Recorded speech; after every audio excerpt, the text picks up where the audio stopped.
Nous allons voir dans ce tutoriel comment insérer des documents dans notre cahier multimédia.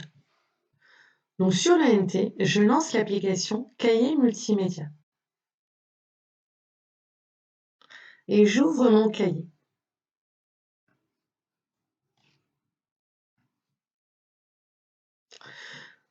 Voici mon cahier, sa couverture que j'ai déjà configurée et avec une illustration. Je viens voir les nouvelles pages, donc je peux naviguer dans le cahier pour voir où j'en suis dans les pages. Donc je vais vite parce que ce que je veux, c'est une nouvelle page. Ce sont les leçons que nous avons. Ah, je n'ai plus de page, je suis à 12 sur 12. Ce n'est pas grave, j'ajoute une nouvelle page. Pour ajouter une nouvelle page, je vais cliquer sur Modifier. Et il me suffit de faire Ajouter une page. J'ai une nouvelle page. Sur cette page, je veux insérer un document, une photo. Par exemple, un exercice que vous avez réalisé et que vous voulez m'envoyer en photo. Donc, je vais prendre Ajouter une image. Je vais cliquer sur Ajouter une image. Je vais aller dans Charger un document, Parcourir.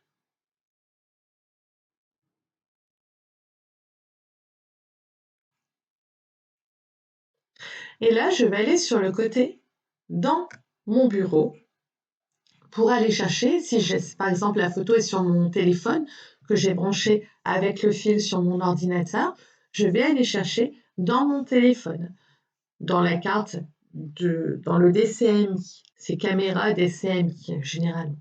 Je peux aussi aller dans Images, où je vais aller chercher des images, ou dans Documents, si c'est dans un fichier de mes documents. Donc moi, je vais aller dans Ulysse. Donc, vous voyez que moi, j'ai beaucoup de fichiers, c'est normal. L'ordinateur, vous savez que c'est mon outil de travail. L'Ulysse de cette année, et je vais aller chercher une photo qui me correspond vraiment, une qui ne correspond qu'à moi. Vous n'avez pas le droit de vous moquer. Enfin non, normalement, je ne dois pas mettre de photo de moi. Donc, je vais aller chercher autre chose qui va vous faire rire, peut-être. Bureautique. Voilà. Non, je sais pas. Donc voilà, je vais mettre celui-ci. Allez, on met n'importe lequel, c'est pas grave. Voilà, et je vais l'ajouter. Voilà le bitmoji que j'ai mis, l'image que je voulais insérer. Je peux réduire sa taille, agrandir. Donc quand vous mettez un exercice, ce qui est intéressant, c'est de le mettre en grand. Je peux décider de la changer de place. Voilà. Je ne peux pas modifier mon image, bien sûr. Je peux aussi insérer du texte.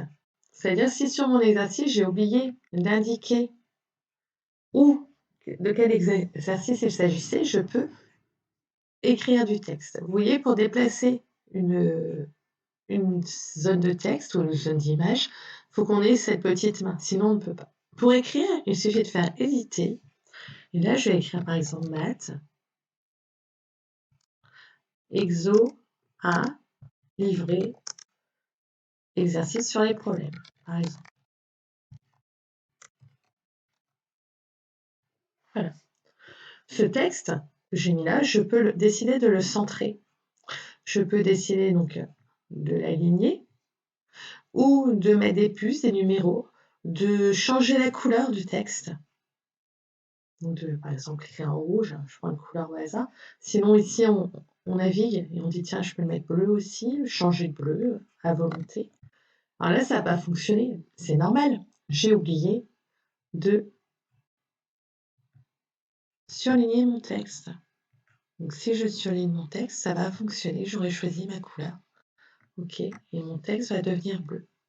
Je peux décider de graisser le texte ou une partie du texte et de souligner aussi. Je peux insérer des documents aussi, des pièces jointes dans mon texte. Je pouvais aussi changer la taille de la police. Je dis, oh là là, c'est trop petit sur cette page. Je vais grossir et je vais l'écrire en plus gros. D'accord?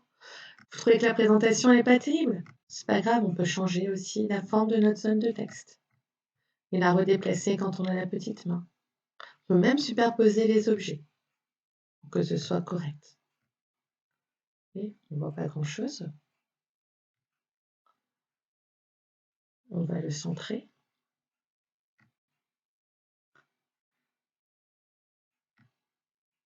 Je vais changer. Voilà. Je peux l'éditer de cette façon. Je sais pas pourquoi il reste là. Après, je peux insérer du son, une vidéo, c'est-à-dire un lien YouTube quelconque,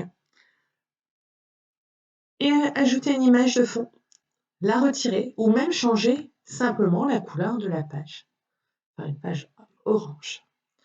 Je veux ajouter du son parce que je vous ai demandé, par exemple, de lire le passage d'un livre à voix haute et de m'envoyer l'enregistrement. Donc, pour notre activité de lecture à voix haute. Je prends ajouter du son et là j'ai le choix. Soit j'enregistre directement, c'est mon dictaphone. Je l'ai enregistré avec mon téléphone, mais je vais charger le fichier de mon téléphone. C'est pas certain que ça passe à tous les coups. Selon le format, ça ne va pas. Donc le plus simple, c'est de dire je vais m'enregistrer. Donc je vais lire un texte et ce texte, je vais l'enregistrer. Je vous fais une démonstration.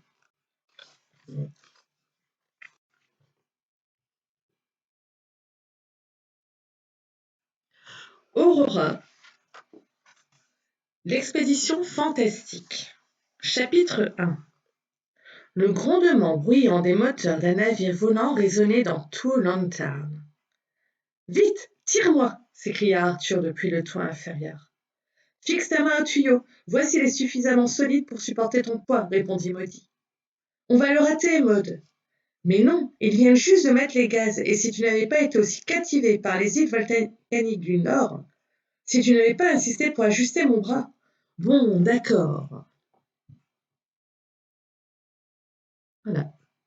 Pour suspendre, c'est-à-dire pour arrêter et reprendre après mon enregistrement, j'ai cliqué sur suspendre, ce qui peut me permettre de reprendre la suite de mon enregistrement et d'enregistrer en plusieurs fois, par exemple, un petit paragraphe. Je peux le lire pour entendre ce que ça donne et je peux le sauvegarder. Donc je vais le lire. Si ma lecture me convient, je sauvegarde. Si elle ne me convient pas, je refais mon passage. Là, ça me convient, je vais enregistrer. La capture audio vient d'arriver ici. C'est le tout premier fichier qu'on vous donne. Je fais ajouter. Et voici mon fichier audio. J'ai inséré les documents qui m'intéressaient, j'enregistre. Je vous conseille même d'enregistrer à chaque fois que vous faites une modification. Et là, je peux dire afficher pour voir si cela fonctionne. Et nous allons essayer, voir si cela fonctionne. L'expédition fantastique. Chapitre 1. Voilà, ça fonctionne. Ce que vous pourrez aller consulter sur le cahier multimédia, les cahiers de la prof, puisque je viens de créer cette page dessus. Allez, à vous de jouer maintenant et de m'envoyer vos exercices de façon à ce que je puisse les corriger sur votre cahier multimédia de confinement. Bonne journée, au revoir.